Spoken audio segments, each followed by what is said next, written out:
They said press record, edit and post. That's what they said. Right. What up, everybody? Welcome back to the channel. It's late at night. I've been in the studio doing what I do on a daily. On today's video, I'm gonna be doing a Q&A. It's my first one. I've never done one of these before, so I'll take it as it comes. But there are quite a few questions that I need to get through. It's just one way for you guys to get to know me. Welcome back to the channel. Thank you so much for your comments, and thank you for your questions that you've sent. The ones that I've sent, they've come from all sides, from Twitter, from Instagram. Some of them came from a WhatsApp group. As you guys know, this is part of the 37mph365 journey, in which I'm posting a video a day. It is not easy. There's been many challenges. Like this week, for starters, this week was really tough. Monday, Tuesday and Wednesday we had load shedding at the worst times. Basically, the times that I usually spend recording the videos or editing is now. It's like between 9 and 10 p.m. and I'm trying to make sure that I don't go over 2 hours in terms of filming and editing. I've also had a look back on some of the videos that I posted. I've seen some of the videos that have the least views. I'm not sure if they're not working, but I mean, to me it means that they're not working if they're not getting too much engagement. But I've seen the videos that you guys like a lot, but that doesn't mean I'm at the end of the journey. There's still so much more I'm gonna post, and there's so many things I'm gonna try. As I said before, there's quite a few interests that I'm into. I'm a dad. I'm trying to sort out my health, and I would like to share some of my journey with you, my faith journey, and I want to share my fitness journey with you. I want to share my music production journey, and share my new revived passion for creating music, original music, not film music. So let's see. Stick around, guys. Stick around. And if you like this kind of content, don't forget to like, comment and subscribe. Let's get straight into it. The first question is, why do you call yourself 37mph? That is like the most famous question. So the number 37 is quite significant. It stands for spirit, soul and body, 7 days a week. So I believe that I'm a spirit person. I live in a body, and I have a soul, which is my mind and emotion, and my duty is to take care of spirit, soul and body 7 days a week. And that's that question. So the second question is from Fizz Mubs. He asked me, did you produce the Josie Motherland Crunk album? The answer is not entirely, but I was the architect of that sound. Me and Bongs worked very hard on that album. But on that particular album, I did only 2 songs, which is Africa Unite and Far From Easy. The third question is, what inspired your personal music production outlook, and how has it evolved over the years? It's a tough question. My personal music production outlook is to create all the time, create, innovate, and bring something new. I believe that all of us have different sounds that we've grown up listening to. There's many different kinds. There are many genres that by the time you start producing would have influenced you to create music.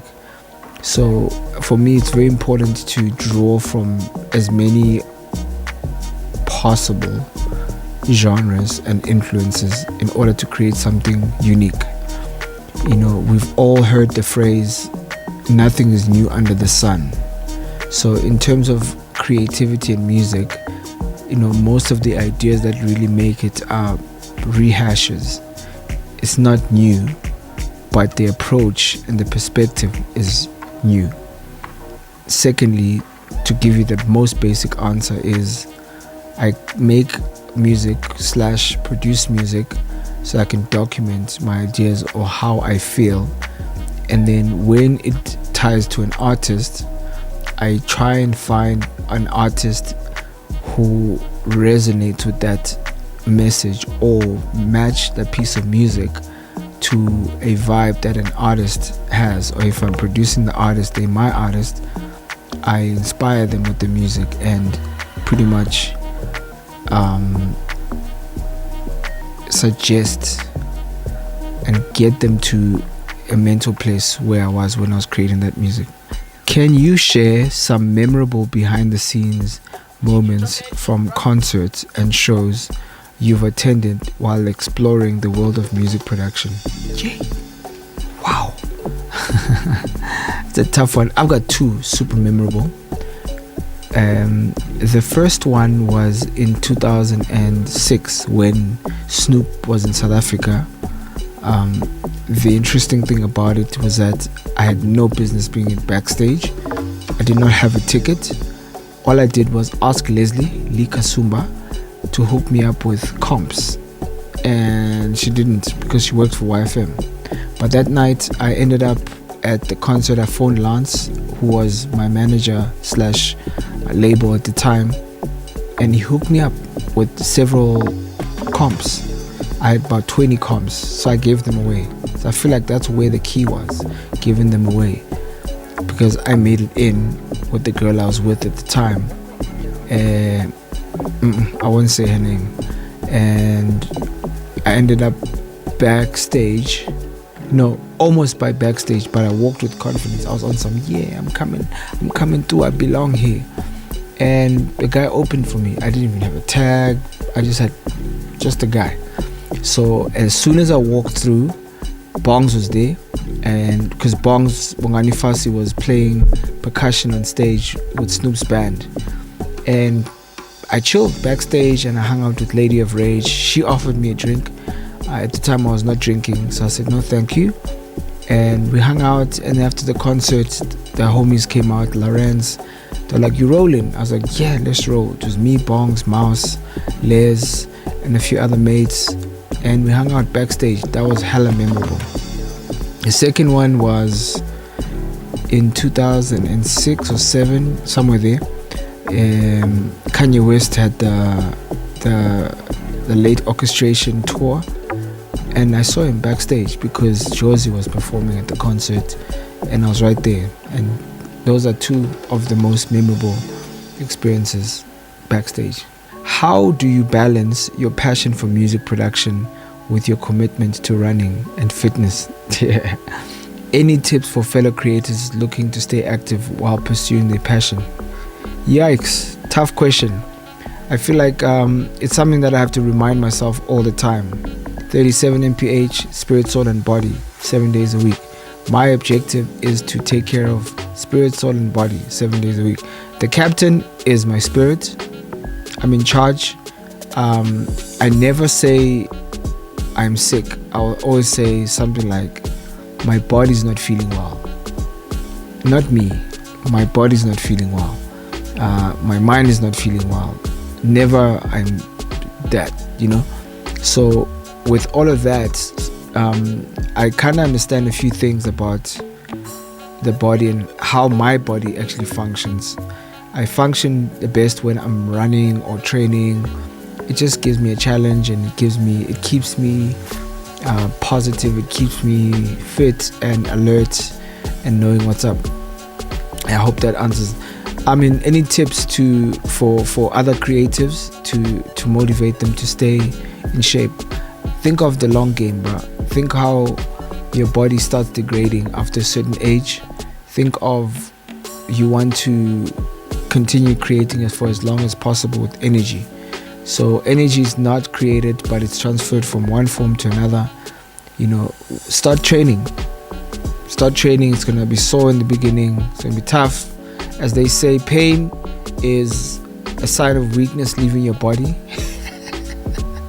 So train and get fit, or try and get fit or try. It will be good for you in the long run. That is the answer to that question. Next question. How does spirituality and attending church influence your creative process in music production? The straightest answer is that it does not, absolutely not. I do not think of any music production or have any conversations about, or I try and have as little conversations about music production at church. When I'm at church, I'm at church. I'm there to hear from God or to serve or just hang out and just be a regular guy. So I never think of any music production. But I can tell you, on a philosophical level, when I'm at church, I'm inspired to be better for the rest of the week, to use the time as an act of worship to God. That's it. And when I start working, the other thing that you must know about me is that I don't work on Sundays. So by that I mean I try not to take appointments on Sunday. I actually reject appointments on Sunday. Even if you mean well, if you want to be in the good books, do not contact me on Sunday and ask me for an appointment. I prefer to keep Sunday a holy day. However, in my personal capacity, if I need to look over the week or catch up on something that's urgent on Monday, I will do it. But I try and keep the Sunday as holy as possible because I work 6 days a week. I work Monday to Saturday. So Sunday, I need that one day just to be a regular dad and a regular guy doing his thing. Hope that answers your question. Thank you for that. In what ways has personal development played a role in shaping your music production journey? Any particular resources or practices you recommend for others on a similar path? Oh, sheesh. Good God. Is this question for LinkedIn or something? I think personal development is an inward journey. We are all going somewhere. It's very important to always have some kind of vision, goal, and strategy for your life. Especially for us as music producers, we spend a lot of time on our own. We spend a lot of time figuring stuff out, and not everything, in my experience, in the years that I've been producing music, things are not always going to move at the pace that you expect them to. And it's very easy to feel despondent and feel like you don't want to do this anymore. However, when you have some kind of goal and something driving you, that's personal development, you always look out for things, triggers, knowing, okay, cool, if we're here, we're eventually going to land where we are, but it just takes a little bit of behavior to get to the next step. You have to put a few steps between where you are now to there. For instance, with my current obsession, which is film music, it's not something that you just walk into. You have to train yourself. You have to do the steps.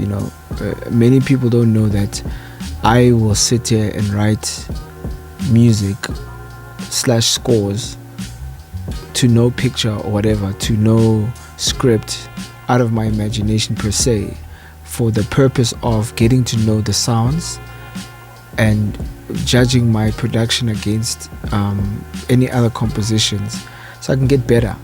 So it's easy to be in a space where you think your beats are the dopest, or you think a piece of music is the dopest. But whenever you take time out to judge it against something that's doper, that's out there, that's it's done its thing, it's better. It gives you the opportunity to grow. In terms of resources for personal development, I was a huge Brian Tracy fan for quite a long time. He had this program called the Ultimate Goals Program. It's a CD. It's like a 6 CD situation, very long, very detailed. I think luckily when I started getting into that kind of stuff, personal development, I really took it seriously. By that I mean I took notes. Most people would listen to like an audio tape or podcast passively. Not me. I write down, I take notes, and I put into action. There are action steps that he tells you to take. It's just about reframing and rewiring your mind, and it takes time. You have to work. You have to align yourself with people that are kind of like on that journey. It's really good to have positive friends that are flourishing in life. For instance, I had this friend. He gave me one of the best strategies on earth, which was to take a Sunday afternoon or Sunday morning off. No phone calls, no TV, nothing. Just you and the study, if you have a study, and a book. And open up your laptop, go through your CV, your profile, and anything that's pretty much important to your development, and update it. Even if you just update one line, you update one photo, you do that consistently every week. And I'm still doing that now to this day. And when you do that, you kind of zero in on your plan, on your you thing, on what you're supposed to be doing. It's so crucial for you to understand where you're going and how to move and be able to calibrate what you're about and whether you're actually in the direction that you want to be going. No one else is going to do it for you. It's a you thing. You have to be obsessed with your development. You have to be obsessed with your journey. You have to be obsessed with where you could be better. And just like anything, music production is just about how many hours you can put into something to make it sound really amazing. So when it comes to life and personal development, it's just a matter of, are you willing to invest the time, the hours, the thinking capacity to get it done? So that's it. That's the answer. Next question. As a parent of an 11-year-old, how do you involve her in your music production journey? And what valuable insights has she brought to your creative work? That's a tough question. I don't involve you in my work. Some days I'll make jokes to her that the answer is I try and not involve her in my production work. However, once in a while or do make pretend of, you're being my assistant today, or I'm going to assist you. She does whatever she wants to do in my studio. She'll come in, play video games or make beats. Like, this is her stuff, and she'll go crazy. So I think that's as far as it goes for me. But in terms of what the influence that she's played, it's crazy the amount of music she listens to. She puts me onto new sounds most of the time. The one positive thing that she has made for my journey, besides the motivation factor, is the inception of Album Saturday. So every Saturday since lockdown, we used to clean our apartment, and obviously it's like a long Saturday. We have to start from scratch. We're doing the laundry, we're cleaning, like proper spring cleaning. I would put on an album and explain, okay, we're not gonna skip from this song and move on to another single. We're gonna listen to the whole thing. So that kind of started like a new culture in our home of, we're listening to, music. I love Erykah Badu, Mama's Gun. That's one of my favorite albums. That and The Time Has Come by Hillsong United. Those are two of my favorite albums I can play on repeat. So in that time we started listening to beats quite extensively. We'd listen to like a full album, and she started like getting into downloading her own playlists, and she'll put me on and we share playlists and we listen to music. So I think that's how she's influenced me in my music production journey. Right, next question. How do you make the most out of family gatherings while still managing your music production commitments? Yo, you guys, what kind of questions are these? Hey, aye. My family gatherings are cool, man. I just get there, have a good time. It's got nothing to do with my music production. Next question. Navigating life as a single divorced parent can be challenging. How do you maintain a healthy work-life balance and continue music production endeavors amidst these responsibilities? Skip.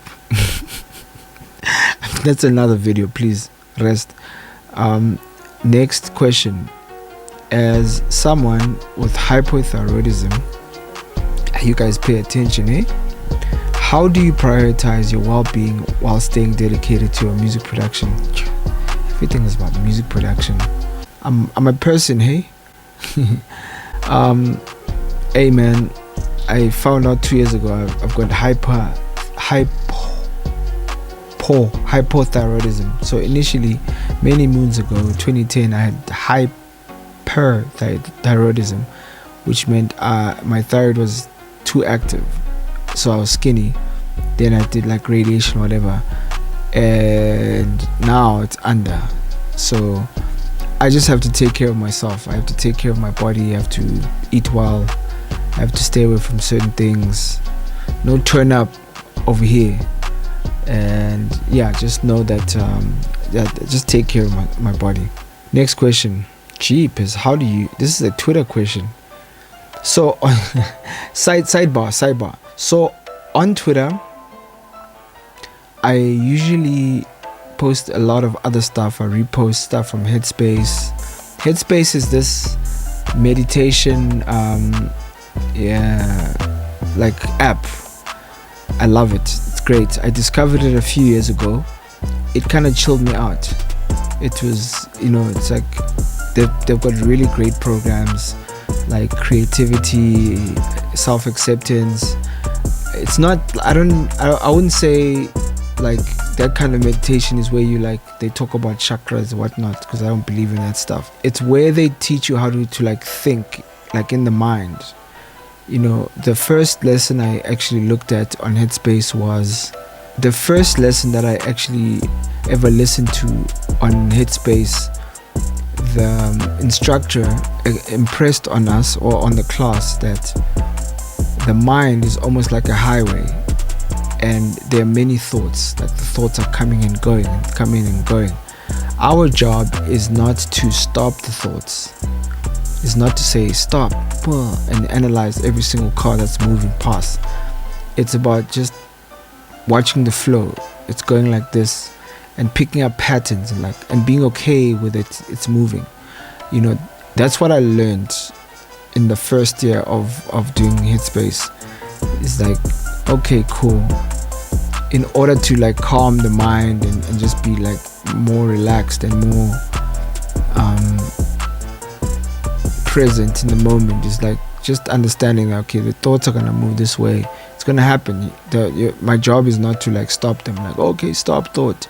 I'm trying to be relaxed. No, you're in with the flow of where the thoughts are going, and you just watch. And then if you do it enough times, you get to see where your thoughts are going, and then you can start really channeling where you put your attention to. So Headspace has been great for me. I really enjoy it. I can't remember the question. I'm babbling. Sorry, it's late. But why does it impact the music process? So the question was, how has Headspace meditation positively impacted your music production process, and what benefits have you experienced from incorporating mindfulness practices into your creative routine? Why does everything have to do with music though, the whole time? I feel like I need to answer this question from just a Paul perspective, like as just a person. Headspace has been dope. I'm more chilled. The one time I was on medication, I think it was thyroid medication. I think the dosage was too high, and literally it was like 5 in the morning. No exercise, I hadn't done any exercise. My heart rate was like 125, which is pretty high, and this thing was like abnormal heart rate. So whatever I took that morning like made my heart rate spike up. So I literally, I feel like Headspace gave me the tools to deal with that moment. I literally sat there and I was like, cool, I'm just gonna put my timer, I'm gonna do a bit of a meditation. It was like a 20-minute meditation where you just breathe, focus on your breath, and I mean, if you understand physiology, the deeper you breathe, the more calm you are. And if you want to be more alert, so it's like the breaths are different. So the practice of learning the benefit of each kind of breath is very beneficial to your state, your physiological state, like how your body's feeling, and also how your mind processes things. There's been circumstances where things will fall apart, like the computer is gonna crash, and the initial instinct would be to freak out. No, you don't need to freak out. You need to figure out what's the plan. Do you have a second laptop? Where's your stuff? Is it on a cloud? So, and there's so many other circumstances, life ones, where if you're equipped enough, then you can respond better. And the most important thing I think I learned from the Headspace journey was this particular saying. It goes, may you love yourself as you are. May you accept yourself as you are. May you live at ease with yourself as you are. And with that, I conclude the video. I really hope that you enjoyed the video, and I hope that you made it this far. If you did, put a thumbs up there on the comment section, or ask me any other question. Please feel free to follow me on Twitter at 37mph, as well as Instagram at 37mph. Please check out my website. We're busy with an upgrade, www.37mph.com. Thank you for watching. Do not forget to like, comment, and subscribe. If you like this content, drop it, we like it, or like the actual video, and share it with a friend. And again, thank you so much for watching. Good night. Peace. It's 10:30. This is the longest video I've done. Half an hour. I'm looking forward to another Q&A, by the way. Peace.